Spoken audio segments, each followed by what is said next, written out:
Ambassador of Azerbaijan to Turkey, Khazar Ibrahim. Thanks so much for joining us on the news, our Ambassador.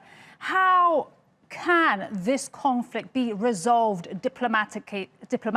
It is now day 2 of the fighting. We have casualties, claims of casualties on both sides. There is actually quite an easy way of solving it diplomatically, and it has always been there.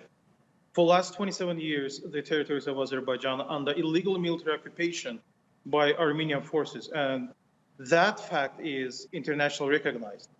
And we have always urged the international community to be more forceful, stepping up and demanding fulfillment of the UN Security Council resolutions, the Charter of United Nations, the decisions by many international organizations. Unfortunately, international community and OSCE Minsk Group, which was tasked to help to solve and to put an end to the occupation of Azerbaijan territories, did not realize fully their potential, even though they can do that, since the 3 co-chairs of the OSCE Minsk Group are US, Russia, and France, 3 permanent members of the UN Security Council. And right now also, it's very important for international community and for those who have a mandate to help to solve this issue to step up. But even more important is that they call the things with their own name. Who is the aggressor? Who is the victim? Everybody knows what is happening. Everybody knows the facts on the ground. Everybody knows all the massacres which have taken place in the last 30 years against Azerbaijan. Ambassador, I just want to bring it back to international diplomacy, because you mentioned there the members of the OSCE Minsk Group. Russia is one of them, the US, France, but Russia, which is supposed to be finding a peace to this conflict, has a base in Armenia and has also been supplying weapons. So how do we understand diplomacy like this? That's right. That's a good question.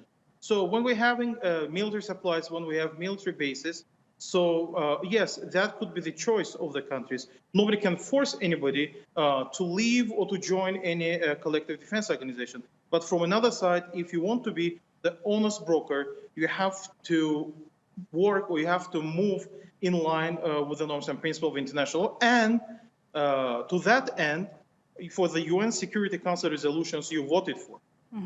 Now, how worried should members of our European audience be right now with regards to their energy security? Because this region, this conflict sits upon very important energy. Absolutely. They should be worried not only about the energy, but also this is a critical juncture for the transportation for the East-West corridor. It's natural gas, it's oil, that's right, but it's also communications for all the goods coming all the way from China and India and going all the way to Europe. So therefore, international community should be interested to solve it and help to solve it also from their own interests.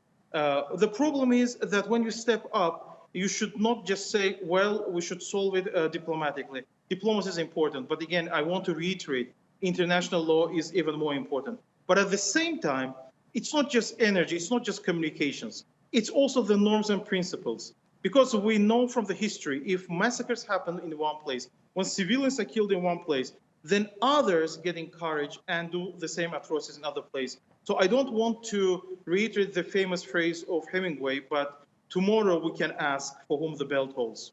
Okay. Ambassador of Azerbaijan to Turkey, Khazar Ibrahim, thank you so much for coming on the program and giving us the perspective of Azerbaijan.